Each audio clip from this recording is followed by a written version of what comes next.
Hello students, இந்த வீடியோவில் நம்ம வந்து எலக்ட்ரோகெமிஸ்ட்லேருந்து ஒரு கான்செப்ட் பேஸ் கொஸ்டின் வந்து நம்ம வந்து பார்க்க போகிறோம். ஓகே, ஸோ இங்கே நமக்கு என்ன கொடுத்துருக்காங்க, டிபிக் த galvanic cell in which the reaction zinc plus Ag plus gives zinc 2 plus Ag takes place. Further shows which of the electrode is negatively charged, the carrier of the current in the cell, individual reaction at the each electrode. So அப்போ வந்து பார்த்தீங்கன்னா இந்த செல் வந்து நமக்கு வந்து எப்படி நமக்கு வந்து ஒர்க் அவுட் ஆகுதுன்னு நம்ம வந்து பார்க்கணும். ஓகேவா, இப்போ ஜென்ரலாக அந்த செல் நமக்கு வந்து எப்படி ரெப்ரசென்ட் பண்ணுவாங்க அப்படின்னு பார்த்தீங்கன்னா, இப்போ ஃபார் எக்ஸாம்பிள் வந்து பார்த்தீங்கன்னா ஒரு பீக்கர் வந்து நம்ம ஒரு இது வந்து பார்த்தீங்கன்னா ஒரு ஹாஃப் செல் சொல்லுவாங்க. இது வந்து பார்த்தீங்கன்னா அனதர் ஹாஃப் செல் வந்து நமக்கு சொல்லுவாங்க. ஓகேவா, அப்போ நம்ம என்ன பண்ணுறோம், இதில் வந்து ஒரு எலக்ட்ரோடு வந்து நம்ம வந்து வச்சுக்கிறோம். இங்கே நம்ம என்ன பண்ணலாம், ஜிங்க் வந்து நம்ம வந்து வச்சுக்கலாம். இந்த எலக்ட்ரோடு நமக்கு என்னன்னு பார்த்தீங்கன்னா இது ஒரு மெட்டல் ராட் இல்லையா, இது நமக்கு என்ன, இங்கே ஜிங்க் வந்து நமக்கு வந்து வைக்கிறோம். இங்கே நமக்கு என்ன, ஏஜி வந்து நமக்கு வந்து வைக்கிறோம். ஓகே, ஸோ இங்கே இருக்கிற மெட்டல் என்னது, நமக்கு வந்து AG. Okay, is it correct? இங்கே ஏஜி வந்து வச்சிருக்கிறோம். இங்கே நமக்கு வந்து கண்டிப்பாக ஒரு சொல்யூஷன் வந்து நமக்கு வந்து இங்கே வந்து இருக்கணும். கண்டிப்பாக ஒரு எலக்ட்ரோலிட்டிக் சொல்யூஷன் வந்து நமக்கு வந்து இருக்கணும். இங்கே நமக்கு அந்த மாதிரி அதே மாதிரி ஒரு எலக்ட்ரோலிட்டிக் சொல்யூஷன் வந்து நமக்கு வந்து இருக்கணும். இங்கே ஏதோ ஒரு சொல்யூஷன் வந்து நமக்கு இருக்கணும். இப்போ ஜிங்கை நம்ம என்ன பண்ணலாம், இங்கே வந்து ஒரு ஜிங்க் சல்ஃபேட் வந்து நம்ம எடுத்துக்கலாம். ஜிங்க் சல்ஃபேட் வந்து எடுத்துக்கலாம். இங்கே நமக்கு வந்து பார்த்தீங்கன்னா சில்வர் சல்ஃபேட் கூட நம்ம வந்து எடுத்துக்கலாம். AgTSO4 வந்து நம்ம வந்து எடுத்துக்கலாம்.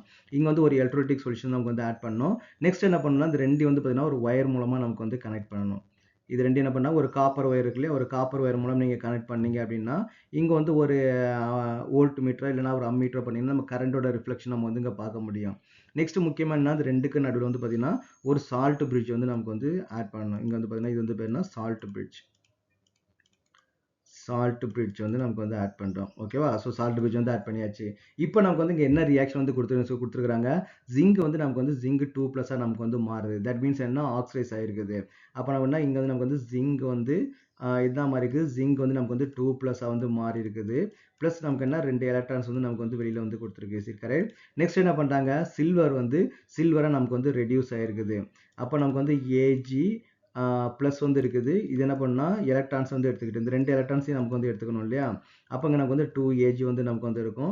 இது ரெண்டு சேர்ந்து நமக்கு வந்து 2Ag வந்து நமக்கு வந்து மாறுது. ஓகேவா, அப்போ நமக்கு என்ன, ஜிங்க் வந்து நமக்கு வந்து ஆக்சைஸ் ஆகிருக்குது, சில்வர் வந்து நமக்கு வந்து ரெடியூஸ் ஆகிருக்குது. அப்போ எலக்ட்ரான்ஸ் நமக்கு என்னென்னா, ஜிங்க் நமக்கு என்ன பண்ணுது, எலக்ட்ரான்ஸ் வந்து ப்ரொடியூஸ் பண்ணுது இல்லையா.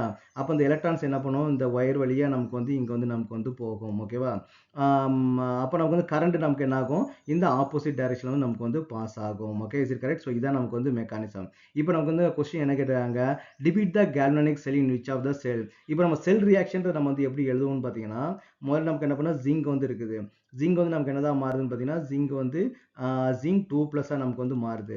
2+ மாறுதுன்னா அது வந்து அக்வாவாக இருக்கும். அதாவது பார்த்தீங்கன்னா வாட்டர் வந்து நமக்கு வந்து டிசால்வ் ஆகுதுன்னு அர்த்தம். ஓகே, அக்வா மாறும். அப்புறம் வந்து ஒரு சால்ட் பிரிட்ஜ் வந்து நீங்கள் வந்து யூஸ் பண்ணிக்கணும். அப்புறம் நமக்கு என்ன, Ag+ வந்து அக்வாவாக நமக்கு வந்து இருக்கும். அது நமக்கு என்ன, ஏஜியா வந்து நமக்கு வந்து மாறுது. இதான் நமக்கு வந்து செல் ரெப்ரசன்டேஷன் சொல்லுவாங்க. அப்போ அந்த ரியாக்ஷனுக்கான செல் ரெப்ரசன்டேஷன் நமக்கு வந்து இதுதான். இப்போ ஃபர்ஸ்ட் இங்கே நமக்கு சப்டிவிஷன் என்ன கேட்டுறாங்க, விச் ஆஃப் த எலக்ட்ரோடு வந்து பார்த்தீங்கன்னா நெகட்டிவ்லி சார்ஜ்னு கேட்டுக்கிறாங்க. அப்போ இது ஒரு எலக்ட்ரோடு, இது ஒரு எலக்ட்ரோடு, கரெக்டாக 2 எலக்ட்ரோடு வந்து இருக்குது. இது வந்து நெகட்டிவ் சார்ஜ் வந்து எதில் இருக்கும், ஜிங்க் தான் என்ன பண்ணுது, நிறைய எலக்ட்ரான் வந்து நமக்கு வந்து ப்ரொடியூஸ் பண்ணுது இல்லையா. அப்போ இது பக்கத்தில் நமக்கு நிறைய எலக்ட்ரான்ஸ் வந்து இருக்கும். அப்போ எந்த எலக்ட்ரோடு வந்து நெகட்டிவ்லி சார்ஜாக இருக்குன்னு பார்த்தீங்கன்னா, ஜிங்க் எலக்ட்ரோடு தான் நமக்கு வந்து நெகட்டிவ்லி சார்ஜில் வந்து இருக்கும். ஓகே, ஜிங்க் எலக்ட்ரோடு தான் பார்த்தீங்கன்னா, ஜிங்க் எலக்ட்ரோடு பார்த்தீங்கன்னா நெகட்டிவ்லி சார்ஜில் வந்து நமக்கு வந்து இருக்கும். நெகட்டிவ்லி சார்ஜில் வந்து நெகட்டிவ்லி இல்லையா,